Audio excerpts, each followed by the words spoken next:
The sun over Ouagadougou was merciless that day, but the people didn't care. Hundreds gathered in the dusty square outside the crumbling colonial courthouse, their eyes fixed on a single man standing at the courthouse steps, Ibrahim Traoré. He wore no military medals, no designer suit, just a simple brown jacket and a voice that somehow pierced the thick air. For weeks, rumors had spread like wildfire.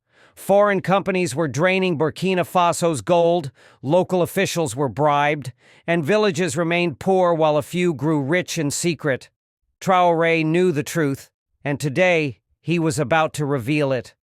"Brothers and sisters," he called out, his voice echoing through the square. "For too long, our fathers died in mines that did not belong to us. Our mothers carried water for miles while others stole our rivers. But today, we say enough." The crowd roared, fists in the air. Somewhere near the back, a woman wept.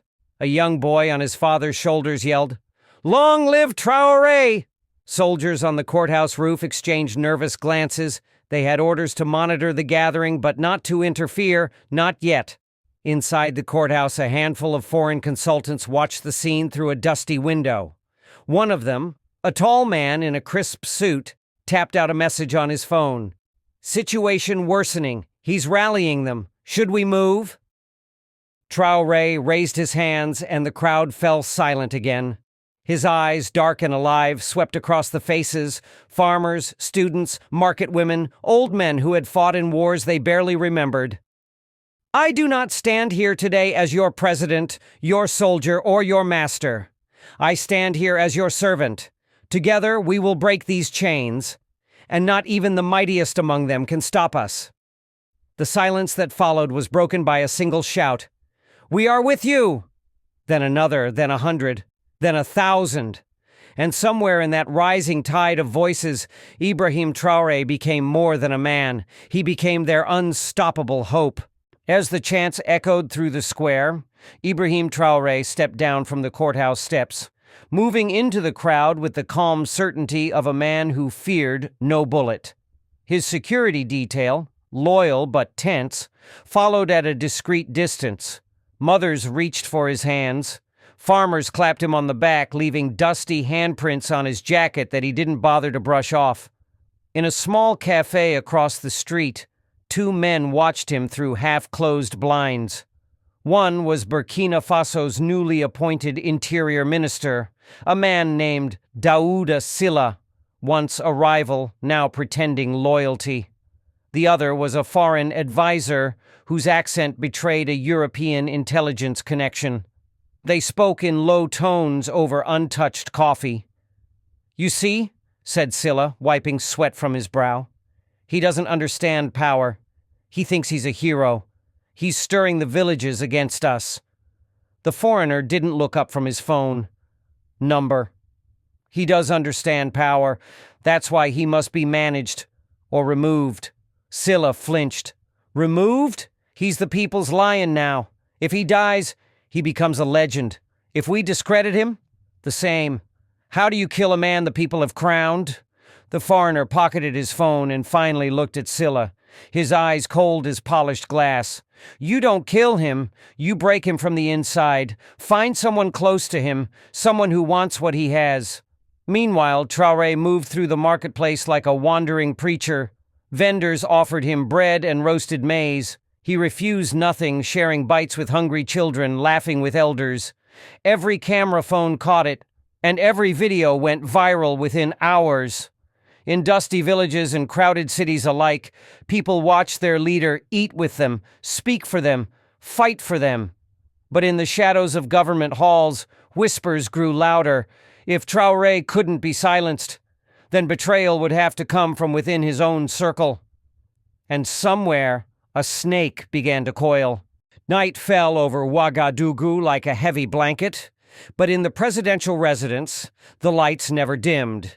Inside a modest war room, an old meeting hall converted into Traoré's command center, maps and handwritten notes covered every wall.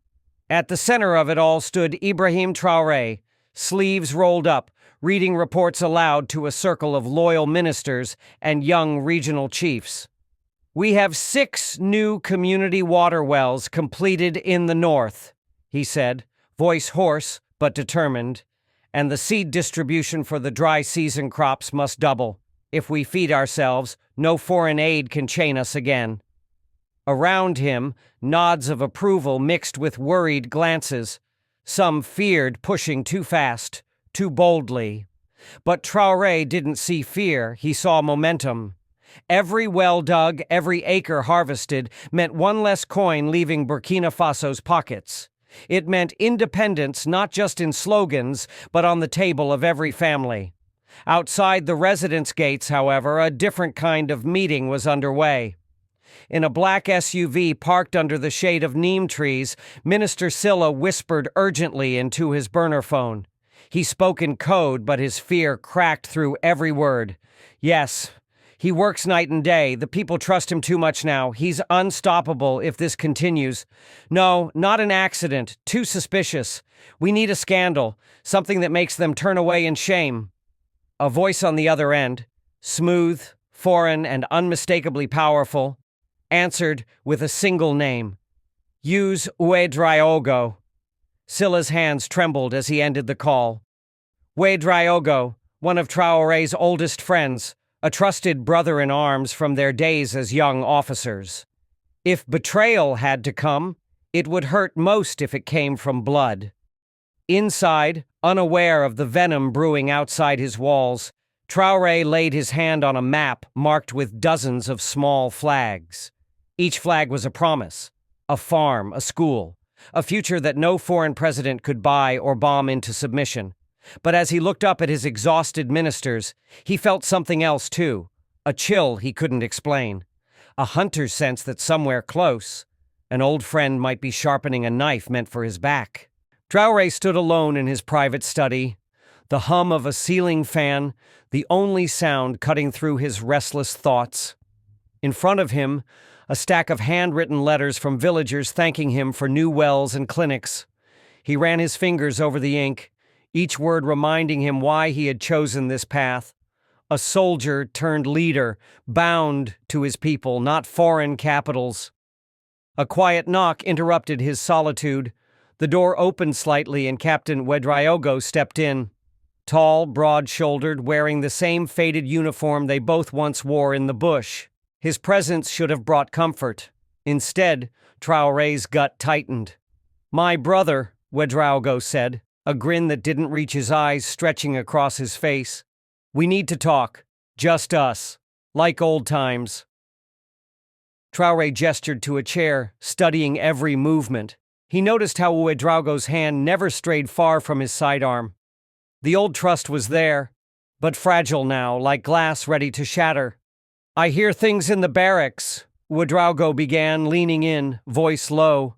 "Some say you push the people too hard. The French, the Americans, even the big men from the Gulf. They're nervous. They say you're building an empire for yourself." Traoré laughed, but there was no warmth in it. "I'm building wells, schools, and farms. If that's an empire, then let them tremble." Ouedraogo's expression darkened. "Brother, they will come for you. They will come for all of us. The world does not allow an African man to stand alone and not kneel. I am telling you this as a friend. Slow down, or step down for a while. Let the people see you are not a tyrant." Traoré rose, walked to the window overlooking the capital's flickering lights. He remembered sharing canned beans and stale bread with this man during the coup that toppled the old regime. Could this same man really betray him now? Without turning back, Traoré asked softly, "And if I say no?" Ouedraogo's silence was answer enough. Outside the window, lightning cracked the night sky. A storm was coming, and it wouldn't just be rain this time. Captain Ouedraogo left the study without another word, but Traoré knew the conversation had only just begun. He poured himself a glass of water, his hand steady despite the storm raging in his mind. He replayed every sentence, every flicker in Ouedraogo's eyes. Betrayal dripped from them like poison in a chalice. Minutes later, his most trusted aide, young Lieutenant Diallo, slipped into the room. Barely 30, loyal like a brother, but sharp enough to smell danger before it struck. Diallo closed the door quietly and leaned in, speaking just above a whisper. "Mr. President, word is spreading. Some senior officers met tonight unannounced. They say you're putting the country at risk by refusing foreign advisors. They fear the West will cut off aid if you keep nationalizing the mines." Traoré sat, the weight of power pressing heavier than his battle armor ever had. He thought of his father's fields, dusty, dry, the soil too stubborn for life. He thought of how foreign companies took gold from those same hills, leaving villages with poisoned streams. "Diallo," he said calmly, "summon every regional commander to the palace by dawn. No excuses. And double the guard at the gates. No one leaves this city tonight." Diallo's eyes widened. "Sir, if they sense you're afraid—" Traoré cut him off with a slow shake of his head. "I'm not afraid, but I will not be ambushed in my own home. If they want to question my loyalty to this soil, they will do it to my face, under my roof." Thunder cracked again, louder this time, as if the heavens themselves were listening. Outside, rain began pounding the city, washing away the dust. But not the secrets. Deep inside, Traoré felt the old fire rekindle. He had survived bullets and blockades. If the cost of standing for his people was facing knives in the dark, so be it. Let the world know a true son of Burkina Faso bows to no one, not even his oldest friend. By the time dawn broke, Ouedraogo and the other commanders were gathered in the palace's war room, an old stone chamber once used by colonial officers to dictate orders to men who looked like Traoré's grandfather. Now the tables had turned. Traoré entered without his usual ceremonial guards, just him and Lieutenant Diallo, who carried a discreet pistol beneath his tunic. The room fell silent as Traoré's boots echoed on the cold floor. General Ouedraogo stood, stiff-backed, his eyes flicking to the other commanders for silent support. He cleared his throat, feigning respect. "Mr. President, forgive the urgency. We meet today for the good of our nation." Traoré raised a brow. "The good of our nation, or the good of your foreign friends?" A murmur rippled through the circle. Some lowered their eyes, ashamed or afraid. But Ouedraogo didn't flinch. He stepped forward, voice rising. "Without our Western partners, our economy will collapse. Our army will rust. Our people will starve while you chase your dreams of sovereignty." Traoré slammed his palm on the table, the sound cracking like a rifle shot. "Dreams? Is feeding our children a dream? Is owning our land a dream? Or is it your nightmare because it cuts off your bribes and your foreign accounts?" He locked eyes with every man in the room. No papers, no notes, just truth burning hotter than any bullet. "You came here to make me bend," Traoré continued, voice calm now, deadly cold. "But I will not bow, not to France, not to America, not to traitors in my own house." Silence swallowed the chamber. Outside, the sun rose over Ouagadougou, bright and merciless. Ouedraogo's jaw tightened. He realized then they hadn't come to break Traoré's will. They had come to test if he still had one, and he did. Traoré turned to Diallo. "Seal this room. No one leaves until we finish what was started." A storm of steel and loyalty was about to break, and only one side would walk out with Burkina Faso's future in its hands. The heavy oak doors of the war room slammed shut behind Diallo, locking in every whispered betrayal and unspoken fear. Traoré paced slowly before the generals, each step echoing like a drumbeat announcing Judgment Day. He stopped before General Ouedraogo, close enough to smell the expensive foreign cologne masking the man's sweat. "Tell me, Ouedraogo, how much did they promise you? How many dollars for a piece of your soul?" Ouedraogo sneered, trying to mask his fear with defiance. "You think you can run this country without us? Without the men who know how to keep order?"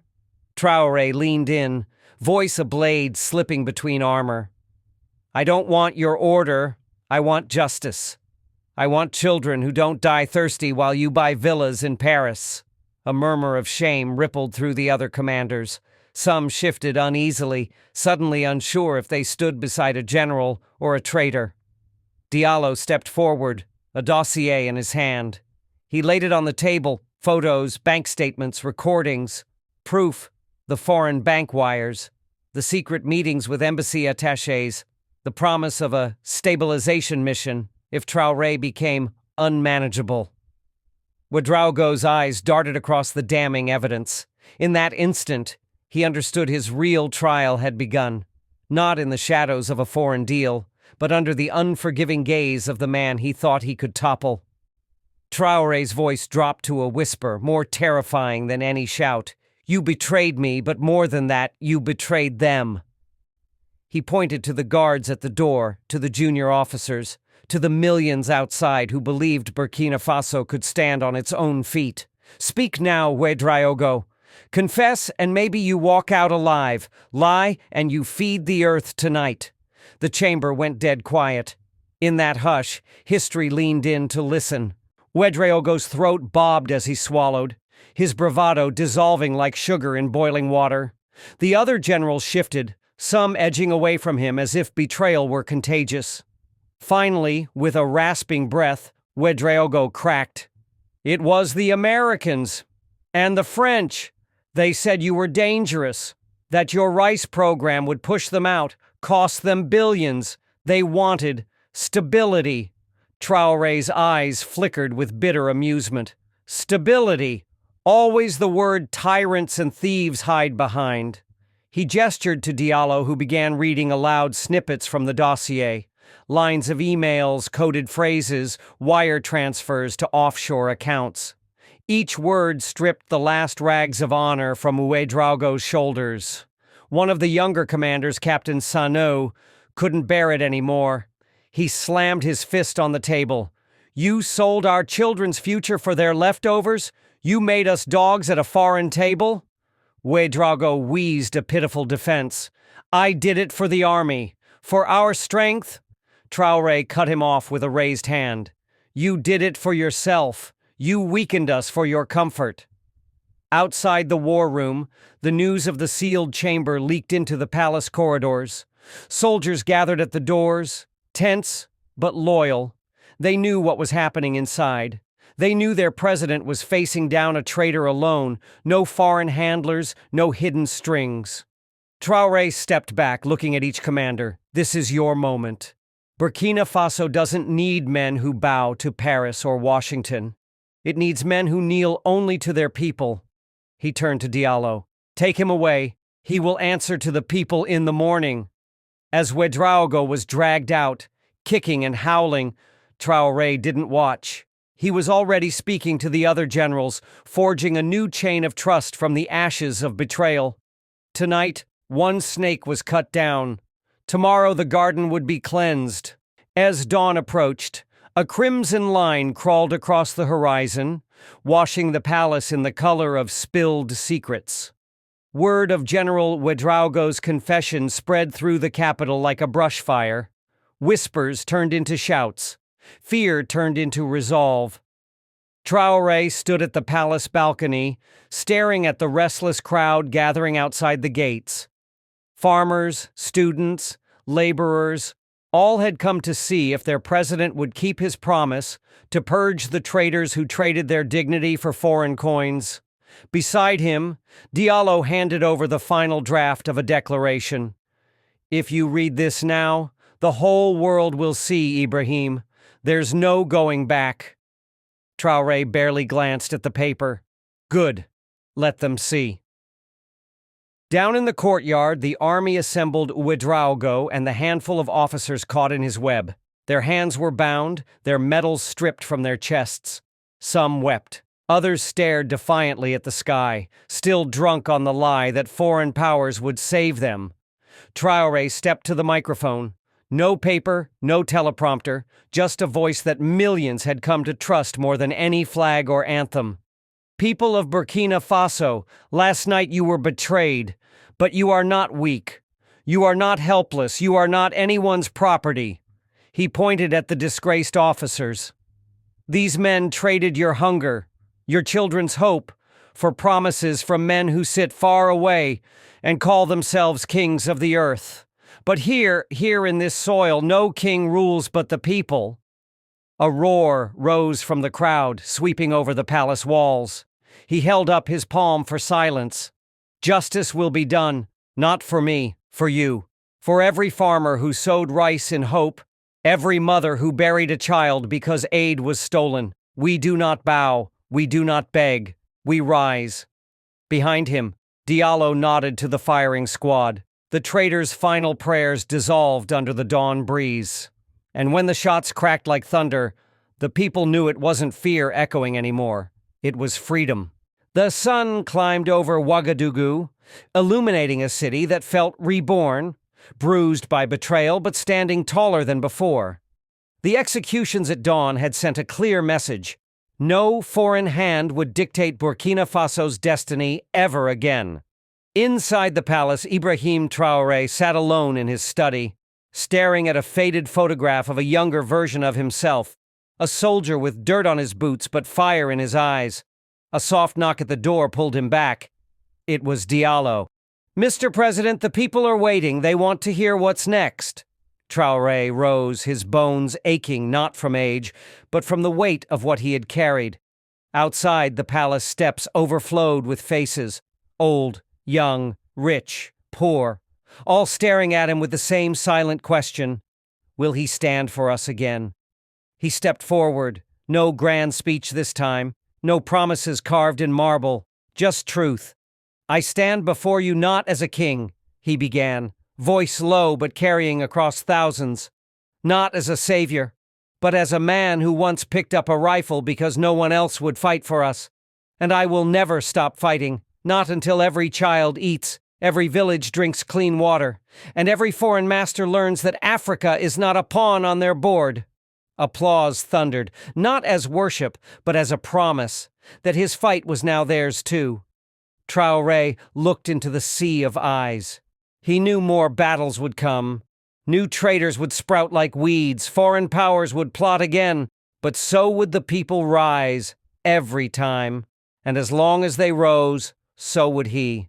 In every era, a nation finds someone who carries its scars like a crown. For Burkina Faso, that man is Ibrahim Traoré. He was never just a president. He became the echo of every forgotten voice and the fire in every hungry belly. And now, as new storms gather, one truth remains. Betrayals may come at midnight, but Traoré will always strike first at dawn. Thank you for watching. Remember to stand tall, speak truth, and never bow to those who would buy your silence. Until next time, stay untold.